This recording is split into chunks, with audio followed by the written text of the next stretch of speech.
Hi everyone, welcome back to the channel. Thanks so much for tuning in. Today I'm going to do a video which I get asked for a lot, which is a what's in the bag video. So this is something that, honestly, I probably get asked this maybe like 5 times a week. And I was kind of, not really that bothered about doing it because I was going to be changing a few things. I still need to change the shaft in the driver because it's quite heavy, but we'll get to that. But I thought I would give you a rundown of what's in my bag with my lovely bag, given to me by Precision Golf. It's beautiful. But yeah, I just thought I'd kind of run you through what's in there, what I feel, kind of yardages, and give you a gist of what I use and why, and hopefully it will inspire you to get your stuff in order. So hope you enjoyed the video. If you do, leave a comment, and if you'd be a big favour to me would be to subscribe to the channel, because there'll be lots more coming, so hope you enjoy. Okay, so first up are my Taylormade MG3s. I have these in 50, 54 and 58, all with a fairly standard sole. I've got 9 degrees on my 50, and then I think 10 and 11 on my 54 and 58. Really nice club. KBS 120 wedge shafts, if you can see that. Really nice shaft, slightly heavy, which I tend to quite like, with a pretty standard Golf Pride multi-compound. Really, really nice feeling wedges. I love the spin you get off them, and they feel a bit more head heavy than I've had Vokeys and I had Cleveland before that. And I feel like with the Golf Pride Tall Velvet, they just feel like a really nicely weighted club, and the gapping's not bad. I think maybe this should go around 115, 120, should be the typical kind of feeling. Let's see how close it was. 120.9. Know your yardages. Excellent. So yeah, I kind of rely on these a fair bit. Big thing with me in my wedge play is that I rarely hit full 54s and 58s. We'll tend to hit quite a few 50s because it's just a yardage I'm left with quite a lot. I always feel like I'm left with gap wedges and pitching wedges. I think it's, if you think about the length of course we typically play, here in England especially, they're all 6,500, early 6,000s, and you are left with a lot of wedges into the greens. So I think, if you get fairly dialed with your 50 degree or pitching wedge, then you're going to be using that club a fair bit. So I do tend to probably find I hit the 50 a lot more than the 54, certainly. 58 is mainly for around the greens. So let's see, what was that, 121? Let's see if I can get close to that again. Won't be far off, hit it pretty good. 127, that's interesting. Club speed was a little bit faster. One last one. Again, 120 would feel typical. That should be a good one. 118. So yeah, I think maybe that middle one, bit of a bad number. I would never really hit this 130, but those two in the middle, yeah, about the 120 mark. That feels about typical. And then my irons, I went for the P7MBs. Was kind of tempted to go for the TWs, but at the time I wasn't playing loads, so didn't want to go two-bladed. Got a really nice profile to them. Not really thin, but equally a great feel. I've adjusted these to be a couple of degrees flat. Tend to check them every few months. And again, so KBS, extra stiff, tour shaft, with again, bog standard. I love these grips, don't know why, I've played them for a long time. Golf Pride Tall Velvets, standard size.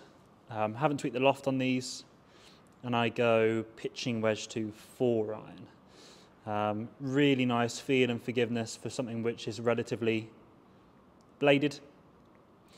And yeah, probably my favourite part of the whole bag. Really nice. So then I'll jump up to the 7. This one is a little less consistent in its yardage, hence why I want to get them gapped. But if I was on the course, I would play this 180. 180 yardage. Let's have a look.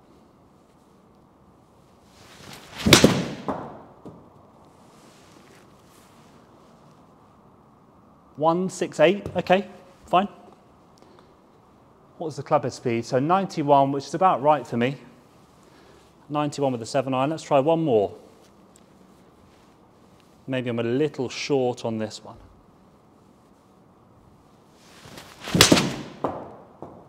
Felt that that was a bit better. 177.6. I'll take that. Not bad, again, pretty good. Maybe struck that second one a little better. Swung it slightly faster. But yeah, okay, like that. Next up, star of the show is my P790 driving iron, 2-iron. Really, really nice feeling club, not too thick on the bottom. So a really nice, if you're a good iron player and you're looking for a driving iron, really, really nice thing to get in the bag. With a hazardous RDX smoke.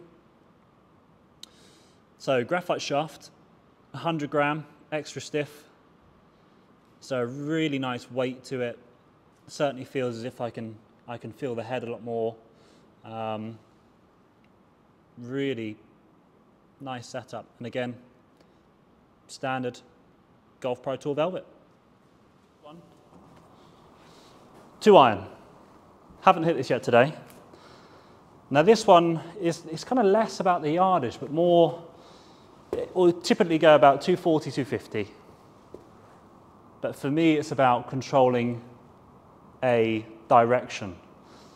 Again, a really important club to have in your bag is a club you can hit fairly straight, but a good yardage. And obviously that's all relative. If I hit this 240, 250, and you're watching, you have a 3-wood which might go 220 and your driver's 250, that's still good relative to your game. And having a club in your bag, which if the driver isn't working or you're playing a course which is particularly narrow off the tee, try and employ a club which would deliver 20 yards less than driver, but you can hit fairly good and is consistently straight, you know, just in case the driver's going a bit wrong. So, first swing with the 2-iron, let's give it a go. Let's give it a go. Tends to want to work a little more left, this thing, sometimes.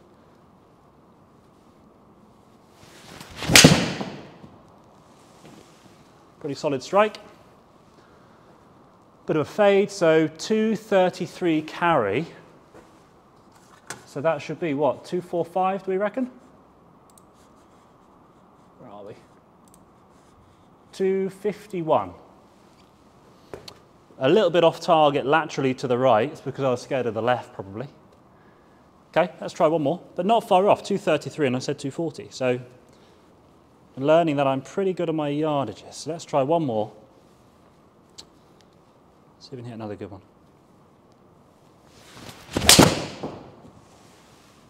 Not a great swing, tiny bit thin. But still, not the best strike in the world. But I'm 10 yards right of target and it's landed at 238. And that's kind of the point, like, that wasn't a good swing, wasn't a good strike, and it still did what I wanted it to do. So now probably my least used club in the bag is my Taylormade Stealth Plus 3-wood. Don't really have a yardage for this, so it's a 13.5 degree, set on standard loft. I've got a Kaili, I think it's Kaili, 70 gram extra stiff. Just feels really heavy. I just don't really like this one too much. I need to change the grip. So Z cord, quite a heavy grip, and obviously a stiff, heavy shaft. And just the loft, I never really have a scenario to use it. I'm not that confident with the 3-wood, much better with my 2-iron. and the two iron goes, 250 and pretty straight. This would go more like 270, and I'm just not really that comfortable with it, but still a good club to have for backup. I'm not sure I've hit this in the last month. Just 2 iron feels so much better, but anyway, we're going to give it a try, but we'll see where it goes. Just feels like it wants to go left. Right, concentrate.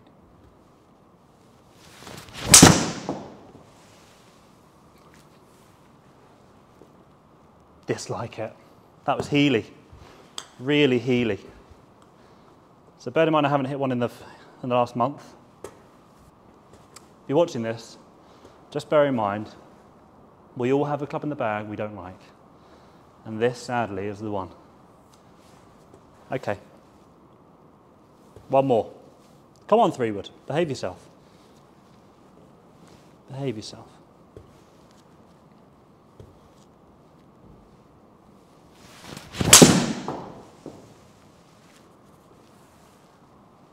Nope. Safe to say, this one can stay in the bag. Finally up to the big dog. Stealth Plus, 8 degrees, set on 8 degrees, with the weight on the bottom down to the fade bias. Like most of you know, big fader of the ball. Used to draw it, could draw it if I wanted to, but just find the fade is a lot more forgiving for me. I did have the loft set up slightly, but I hit the odd one left, so just cranked it back down to 8 degrees, just helped it come out a little straighter. Again, need to get the shaft changed. Had a fitting with Simon here at Precision. 70 gram, extra stiff with the Z cord. And he said the swing weight for this, and again, some of you might know more than this than I do, but the swing weight for this was D7.5, so a really, really heavy club. Not my strongest, like a lot of people, has its good days and bad days, but looking for around 285 carry, going out to 300. Yeah, lovely club when you get it. So the driver can be a good or bad club. Tends to fluctuate. Do tend to hit a little fade. 8 degrees. I would be trying to get 295. Let's see what I can get.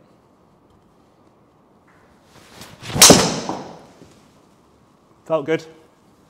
Pull fade. I'll take that all day long. 310. Path going a little left. Path going a little left. I think that's maybe why the 3-wood drifted off. Let's try and do one more. Not a terrible swing.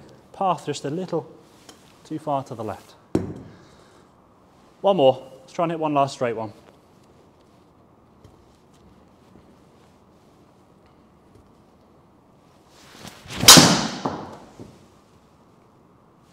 Slightly out the toe. Not quite going to go as far. But again, we'll take that. You know, that's 15 yards right for a bad strike. So I think this kind of got a bad review when they said it's not that forgiving. I had a ping G410 before this, and maybe that was a little more forgiving. But equally, not a bad club. I've hit that a little bit out the toe, and it's still gone 300 yards and 15 yards right. So if you think of a dispersion window, 15 yards right at 300 yards, most fairways are what, 30 to, well, 25 to 35, 40 yards wide. So if alignment's good and a toey strike, it's going to be semi-rough at worst, really.